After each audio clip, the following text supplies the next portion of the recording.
जय हिंद दोस्तों, स्वागत है आप सभी का एक बार फिर से आपके और हमारे इस प्यारे से YouTube channel science study well में। दोस्तों, आज के इस वीडियो के अंतर्गत हम कक्षा 12वीं हिंदी का बच्चों बहुत ही इंपॉर्टेंट वीडियो लेकर के आ गए हैं। आप लोगों को पता है कि आपको कक्षा 12वीं हिंदी के पेपर में जीवन परिचय पूछा जाता है। ठीक है, तो जीवन परिचय लिखेंगे कैसे मेरे भाई, और उसके बाद इसको हम लोग याद कैसे करेंगे विद द ट्रिक, बहुत ही अच्छी तरीके से आज के इस वीडियो में मैं बताने वाला हूँ।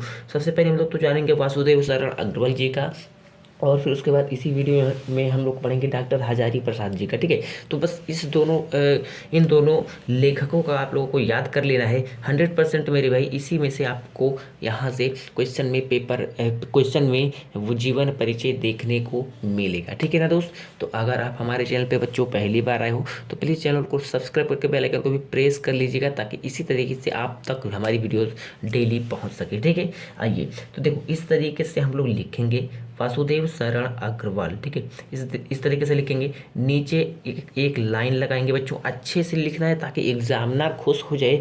देखो किस तरीके से ये कॉपी लिखी गई है। ठीक, इसी तरीके से आप लोगों को कॉपी को लिखना है। जस्ट एक लाइन छोड़ करके नीचे से लिखेंगे जीवन परिचय। देखो, कापी भरने का मतलब कापी भरना भी नहीं कि वासुदेव शरण करो यहाँ लिख दिए और 3-4 लाइन छोड़ के बस यहाँ से जीवन परिचय लिख रहे हैं और इतना लाइन समझ लो भर गया। नहीं मेरे भाई, ठीक है, कापी को ऐसे भरना है एकदम ठोस तरीके से, ताकि एग्जामिनर देखे तो वह समझ जाए कि बच्चा पढ़ने वाला है, या बच्चा अगर ना बहुत ज़्यादा होशियार है तो बहुत ज़्यादा कमज़ोर भी नहीं है।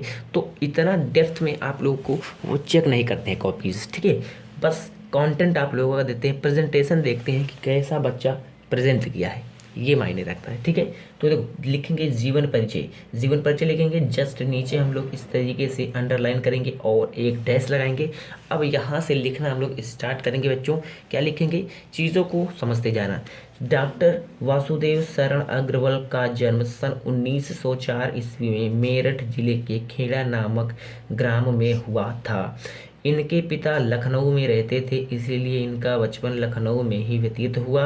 लखनऊ विश्वविद्यालय से इन्होंने एमए की परीक्षा उत्तीर्ण की है। ठीक है, कि यहीं से उन्होंने पीएडी व डीलिट की उपाधि प्राप्त की। ये बनारस हिंदू विश्वविद्यालय के पुरातत्व एवं प्राचीन इतिहास विभाग के अध्यक्ष एवं आचार्य रहे। हिंदी जगत के माने जाने लेखक डॉक्टर वासुदेव शरण अग्रवाल की मृत्यु सन 1967 ईस्वी में होगी। क्या है इसमें यार, ट्रिक के साथ याद करो। ट्रिक में क्या बताने वाला था, जैसे अगर यहाँ पर देखा जाए तो सबसे पहले इनका जन्म कब हुआ, तो इनका जन्म हुआ भैया 1904 ईस्वी में। जन्म कहाँ हुआ था, खेड़ा नामक ग्राम में। ठीक है, खेड़ा नामक, मेरठ के खेड़ा नामक ग्राम में। ये 2 पॉइंट याद कर लिए। इनके पिता, ठीक है, देखो इनके पिता लखनऊ में रहते थे। ठीक है, तो ये तो आप लोग बना के भी लिख सकते हैं, इनके पिता लखनऊ में रहते थे और इसीलिए इनका जो बचपन है कहाँ पे गुजरा, जहाँ कहाँ पर गुजरा, लखनऊ में। ठीक है, अब इन्होंने लखनऊ विश्वविद्यालय से एमए किए हैं। एमए की परीक्षा इन्होंने लखनऊ विश्वविद्यालय से ही उत्तीर्ण की, पास की। फिर उसके बाद इन्होंने पीएडी और डीएलएड की प्राप्त उपाधि भी प्राप्त की। ठीक है, ये बनारस हिंदू विश्वविद्यालय के पुरातत्व एवं प्राचीन इतिहास विभाग के अध्यक्ष एवं आचार्य रहे। ठीक है, बस अब इस तरीके से आप लोगों को लिख देना कि हिंदी जगत के इस माने जाने लेखक का मृत्यु या निधन सन 1967 ईस्वी में हो गया। तो इतना चीज़ों को आप लोगों को लिखना है, इससे ज़्यादा कुछ भी नहीं लिखना है। ये हमारा हो गया जीवन परिचय। आइए बच्चों, अब हम देखते हैं साहित्यिक परिचय में क्या होता है। बच्चों, इन्होंने साहित्य में किस प्रकार से अपना योगदान दिया है, इसी को लिखते हैं, इसी को यहाँ पर लिखा जाता है। देखो, डॉक्टर वासुदेव शरण अग्रवाल ने अपना जीवन साहित्य के क्षेत्र में व्यतीत किया। इनके हृदय में साहित्य के प्रति अनमोल विचार थे। इन्होंने मुख्य रूप से पुरातत्व को अपना विषय बनाया और अपनी रचनाओं में संस्कृति और प्राचीन इतिहास का रूप प्रस्तुत किया। ठीक है, मतलब ये साहित्य में बहुत ज़्यादा इंटरेस्ट रखते थे। ठीक है, और उसके बाद इनका जो मेन सब्जेक्ट था, क्या था, मुख्य, वह था पुरातत्व। ठीक है, पुरातत्व जो था बच्चों, ये इनका मेन विषय था। ठीक है, और इन बनाया और अपनी रचनाओं में संस्कृत और प्राचीन इतिहास, ठीक है, संस्कृत और प्राचीन इतिहास का रूप पूरा प्रस्तुत किया। मतलब उनके जो भी रचनाएं हैं उसमें इतिहास और उसके बाद हमारे भारत माता के प्रति, ठीक है, सब कुछ उसमें उसका चित्रण किया गया है। आइए रचनाएं इनके हम लोग देख लेते हैं। तो इनकी रचनाएं हैं, निबंध संग्रह में हम लोग देखते हैं, आप लोगों को केवल दो ही लिख देना है, पृथ्वी पुत्र या माता भूमि, ठीक है, कल्प वृक्ष, भारत की एकता। देखो ये सभी में बच्चों भारत की इतिहास है, हमारी संस्कृति है, हमारी प्राचीन का जो रूप है, चरित्र चित्रण सब कुछ इसमें कराया गया है, ठीक है। तो इसीलिए बच्चों इस साहित्यिक परिचय हो गया हमारा, और इस तरीके से हमारा जीवन परिचय हो गया। इतना चीज़ों को आप लोगों को लिखना है और मार्क्स आप लोगों को कंप्लीट पूरा मिलने वाले हैं। आइए नेक्स्ट हम लोग स्टार्ट करने बच्चों डॉक्टर हजारी प्रसाद द्विवेदी जी का। एक भी नंबर नहीं कटने वाला है, 5 नंबर आप लोगों का फाइनल आज के इस वीडियो में मिलने वाली है, ठीक है। इस तरीके से हम लोग लिखेंगे डॉक्टर हजारी प्रसाद द्विवेदी जीवन परिचय। अब यहाँ से स्टार्ट करेंगे बच्चों। डॉक्टर हजारी प्रसाद द्विवेदी जी का जन्म बलिया जिले के दुबे के छपरा नामक ग्राम में हुआ। सन 1907 ईस्वी को हुआ था, ठीक है। 1907 ईस्वी में बच्चों जब डॉक्टर हजारी प्रसाद द्विवेदी हैं, इनका जन्म बलिया जिले के दुबे के छपरा नामक ग्राम में हुआ था, ठीक है। इनके पिता का नाम श्री अनमोल द्विवेदी था। पारिवारिक परंपरा के अनुसार इन्होंने प्रारंभ में संस्कृत का अध्ययन किया। इन्होंने काशी विश्वविद्यालय से ज्योतिषाचार्य की परीक्षा उत्तीर्ण की और लखनऊ विश्वविद्यालय से इनको डीलिट की उपाधि प्राप्त की। 1957 ईस्वी में भारत सरकार ने पद्म भूषण की उपाधि से सम्मानित किया।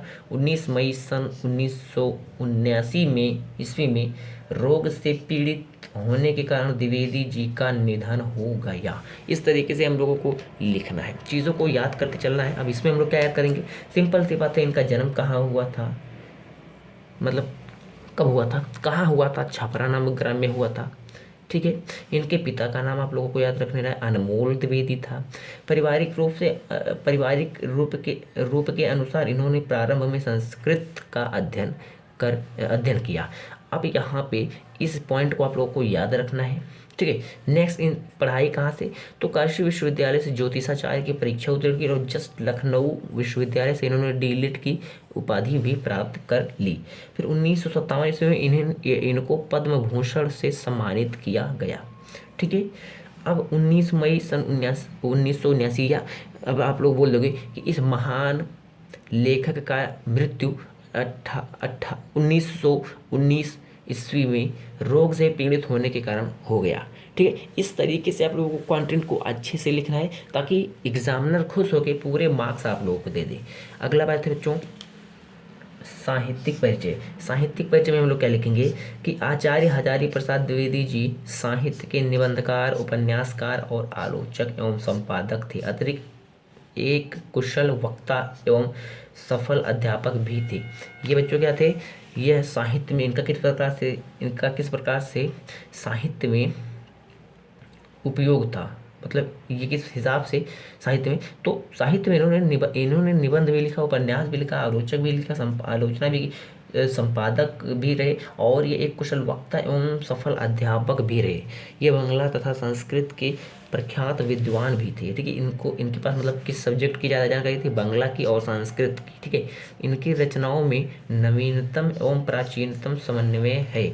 नवीनतम मतलब नया और पुराना, ठीक है, चीज़ों को ये कलेक्ट करके अपनी रचनाओं में उसको लिखते थे। तो प्रमुख रचनाएं जैसे द्विवेदी जी की प्रमुख रचनाएं निम्नलिखित बच्चों। फर्स्ट है निबंध संग्रह, जैसे अशोक के फूल जो कि आपके चैप्टर में भी है, दूसरा चैप्टर है आलोक पर्व। आलोचना में है सूरदास कबीरदास, साहित्य सहचर। उपन्यास में है बाण भट्ट की आत्मकथा और पुनर्नरवा, ठीक है। तो ये यहाँ पे उपन्यास भी रहा। तो ये हमारा डॉक्टर हजारी प्रसाद द्विवेदी जी का कंप्लीट जीवन परिचय रहा। तो उम्मीद है कि आज के इस वीडियो में जितने भी जीवन परिचय बताई गई हैं आप लोगों को बहुत ही अच्छे तरीके से समझ में आ गया है। तो जैसे यहाँ पर लिखा है माय डियर, इसी तरीके से पेपर में आप लोगों को लिख करके आना है ताकि आप लोगों का जो नंबर है एक भी नंबर ना कटे और फुल मार्क्स यानी 5 नंबर का होता है, 5 नंबर आप लोगों को कंप्लीट मिल जाए। अगर इतना लिखोगे कंप्लीट 5 नंबर मिलने वाले हैं, ठीक है। तो इस तरीके से और ज़्यादा वीडियोस पाने के लिए हमारे चैनल को सब्सक्राइब कर दीजिए और अपने दोस्तों के साथ भी शेयर जरूर कर दीजिए।